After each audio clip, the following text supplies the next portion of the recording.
All right, so today we're taking a deep dive into something a lot of runners think about fueling for a marathon. Specifically, carbs versus fat. Ooh, that's a big one. It is, and I'm glad you're here to help me unpack it all. The listeners sent in a bunch of articles from rockinggoldtallarea.com for this deep dive. Have you ever looked at that site? Oh, yeah, tons of resources there. I mean, for every runner. Doesn't matter if you're, just starting out or if you've been doing this forever, there's something there for everyone. Yeah, they really seem to have it all. But that's not what we're talking about today. What we're going to try to figure out is, well, can you run a whole marathon without using a ton of carbs? That's the question, isn't it? I mean, you've got the people who swear by carb loading, and then you've got, well, the fat adaptation folks. Yeah, and they both seem so sure they're right. It's pretty wild how divided everyone is. Well, let's start with what we know for sure. So, carbs. Why have they been the go-to fuel for so long? I mean, all these endurance athletes, they're always talking about carbs. Right. Well, when you're running a marathon, your body's favorite energy source is glycogen. Glycogen. Yeah, it's like your muscle's quick energy reserve. And where do we get glycogen? Carbs? Exactly. So like all that pasta everyone eats the night before a big race, that's to stock up on glycogen. You got it. It's like filling up your tank, but the problem is our bodies can only store so much glycogen. We're talking like maybe enough to fuel you for 2 hours of running at marathon pace. Wait, 2 hours? Most people aren't even halfway done by then. Right. And that's a big part of why people hit the wall. Makes sense, you run out of fuel. Basically, yeah. Your glycogen stores are depleted and you're running on fumes. It's not fun. You start to feel like you're dragging, your legs get heavy, and it's a mental battle just to keep moving. Yeah, and there's actually research to back this up. I was looking at this study from, let me see, the Journal of Sports Medicine. It was published in 2019, and it showed that, yeah, for anything longer than 2 hours, taking in carbs while you're exercising can make a big difference in how well you perform. Oh, yeah, absolutely. Taking in carbs helps you keep up a higher power output. So you can just keep going stronger for longer. Exactly. That's why if you're watching a marathon, you always see the runners grabbing gels and those sports drinks, all those sugary things. Yep, they're trying to keep their glycogen levels up, prevent that dreaded wall. It's like little top-offs throughout the race. Exactly. And you know what? If you need more proof, just look at Eliud Kipchoge. A marathon world record holder. The one and only. And he drinks those carb drinks during his races. I mean, come on, if the fastest marathoner ever is relying on carbs, there's got to be something to it. That's a good point. But before we crown carbs the champion, we got to talk about the other side. Fat adaptation. Yeah. That's the part that's always kind of blown my mind. Like running 26.2 miles fueled by fat.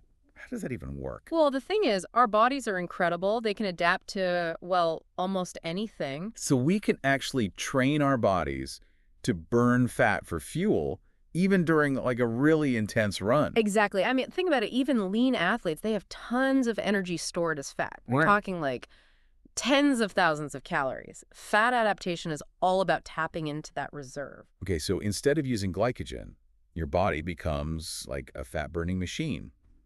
But wouldn't that make you feel slow?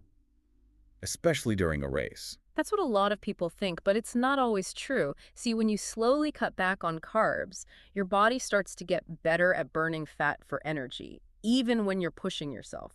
Interesting. It's kind of like switching your car from gas to, like biodiesel. Oh, I get it. It might take a bit to adjust, but it can still run really well on that different fuel. That's a great analogy. So how do you actually, do it? Do you just stop eating carbs completely? Well, not quite. It's not that simple. True fat adaptation, it takes time. And you have to be careful about it.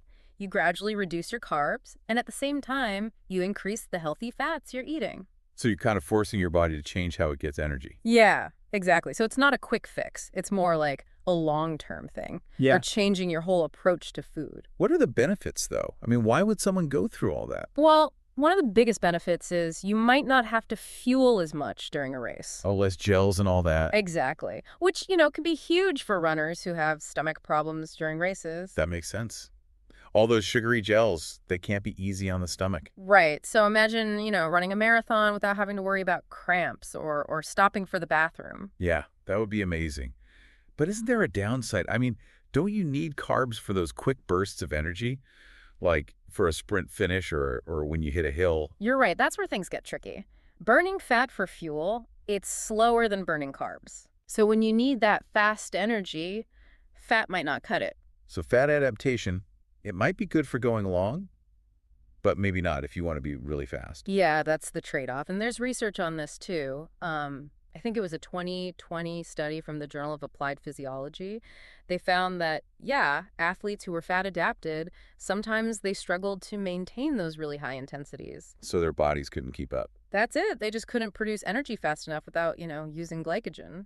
So it sounds like it's not the best strategy for, like, elite marathoners who are trying to break records. Probably not, no. But for people who are just running for fun, or maybe for ultra marathoners, people who care more about finishing than their time, it could be a really good option.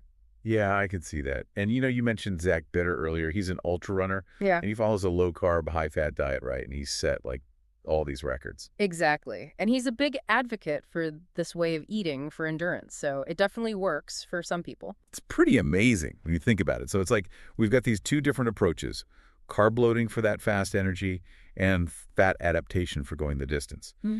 But what if you could, like, combine them, get the best of both worlds? That's a great question.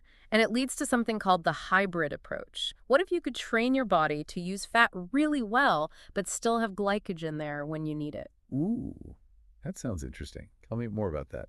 So hybrid approach, train your body to use both. How? Well, it's all about becoming metabolically flexible. Okay, metabolically flexible. Yeah, meaning your body can easily switch back and forth between using carbs and fat for fuel, like a hybrid car. Oh, I see. You can run on both. So you're training your body to be a fuel-burning multitasker. I like it. That's a great way to put it. And one way to do this is something called train low, race high. Train low, race high. Yep. So you're doing some of your training with low glycogen levels. So like fasted runs. Exactly, things like that to make your body better at using fat.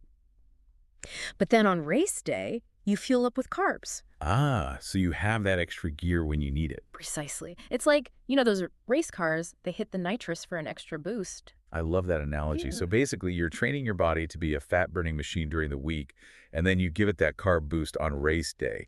But how would someone actually, put this into practice? Like, what would that look like? Sure. So let's say you're training for a marathon. You could do maybe 1 or 2 runs a week where you keep your carb intake really low. Like fasted runs or just low-carb days? Yeah, exactly. But then for your harder workouts, and obviously on race day, you'd make sure you're eating plenty of carbs. So it's like you're strategically depleting your glycogen stores sometimes to get better at burning fat, and then you're filling them back up for those tough workouts and the race. It's like fuel Tetris. That's a great way to think about it. You got to make sure the right fuel is available at the right time. So this hybrid approach, it sounds like a good option for people who want to be able to go long, but also still have that speed when they need it. Right. You get the benefits of both. And, for some people, it could really help with those stomach issues during races, too. Oh, yeah, that makes sense. If you don't need as many gels and stuff, your stomach will probably be happier. Exactly. Less time worrying about your gut, more time focusing on your run. I like that. And I like that we've talked about, all these different approaches, because what's clear is there's no one right answer. Absolutely not. Every runner is different. So it's all about finding what works best for you, whether that's carb loading, fat adaptation, or something in between. It's about figuring out what your body needs. And speaking of figuring things out, if anyone wants to learn more, rossekingLTRA.com. That's where all this great information came from. Drea, that site's amazing. So many resources there for every kind of runner. Well, this has been fascinating. Carbs, fat, the hybrid approach. Who knew fueling could be so complex? Right. It's a whole science. But it's fascinating, isn't it? It is. So to all you runners out there, listen to your bodies, experiment, and find what works best for you. And keep running. That's it for this deep dive. We'll be back soon with another one. Until then, stay curious.